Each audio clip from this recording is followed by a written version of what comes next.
Hello everyone, this is Genuine Polish, and I'm here to ask and answer one simple question. What the heck is System Shock? System Shock is a remaster of the 1994 title of the same name.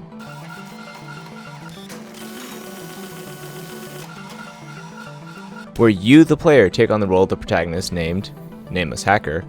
The backstory tells of the hacker attempting to access information on the space station known as Citadel Station. For reasons? Citadel Station is owned by Tritium Corporation.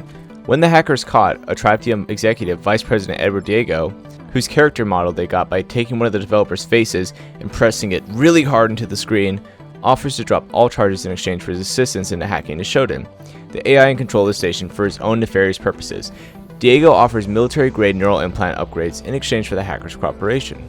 The hacker succeeds in hacking Shodan and essentially gives Diego the admin password. All of this is unbeknownst to the crew of the Citadel Station. Having completed his side of the bargain with Diego, the hacker receives the neural implants and is placed into a healing coma and awakens after 6 months to find that the station has been overrun by Shodan, and it appears that all the crew members have been forcibly changed into cyborgs or transformed into monsters by radiation, and those who weren't were killed. All robots on board are hostile towards humans, so pretty much everything, including this flamethrower scorpion robot, wants to kill you. As you begin to explore the space station, you'll find some equipment to help you get around. Naturally, your first weapon aboard a futuristic military space station in the year of 2072 is a pipe. Really? I mean, we couldn't find a gun, or a power fist, or like a lightsaber, just something besides a pipe? After jamming some USBs into your fist, you'll get your biomonitor, a navigation module, a ship system interface, and an Apple Watch. You're quickly cued into what's going on, Things on Citadel Station are bad, very bad. and immediately after awaking, Shodan realizes you're the last human on board, and she's not about to have that. Welcome back to Citadel Station. We hope your somnolent healing stage went well. Depending on your difficulty, enemies will hunt for you as you brave the space station looking for logs as you try to figure out what, if anything, you can do to shut down Shodan and get off the space station.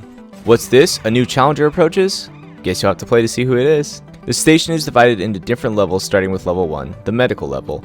You'll need to traverse all these levels, destroying cameras, killing enemies, and getting new items to help you progress. There's this weird minigame that happens when you hack into the mainframe. Now, I don't know what operating system they use in 2072, but I don't think this is what hacking looks like. I could be wrong though. Watch, we'll all have to put on our VR headsets just to boot your PC in safe mode in the year 2072. There's puzzles that solving will help you progress, or get you access to parts of the level with good loot to help you survive. As an electrician, I can verify that this is exactly what's on the inside of your electrical panel. As you lower security on the level by destroying cameras and hacking, enemies will spawn more frequently and in larger groups. So it may be tempting to collect everything from the entire level before lowering security, but because the level is procedurally generated in chunks, it is intentionally confusing. So if you do that, you'll probably end up spending a heck of a lot of time backtracking and trying to figure out what you need to do to progress. After beating the demo and accidentally skipping past the outro, I can confidently say that I'm excited for this game. However, I do have some critiques. The combat is very shallow for a game that is largely focused around combat, but because the demo and all promotional footage of the game was filmed in alpha build, I'd like to think that the finished product is going to be way more in depth and have a lot more polish. Also, I think the enemies need to be a lot more dynamic and actually pose a real challenge. I think the graphics look pretty good while capturing the original aesthetic, which is pretty impressive considering that the original game is 28 years old. I respect the commitment to the original. This is a remaster after all, not a remake. But that being said, this game does need some new mechanics and a more modular FPS experience, because as it is, it kind of feels like garbage to play.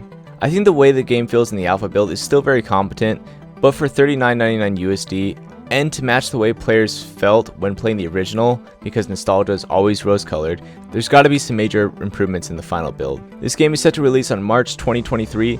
The dev team exceeded their crowdfunding goals, but if you'd like to support them, I'll have the link to the website down below.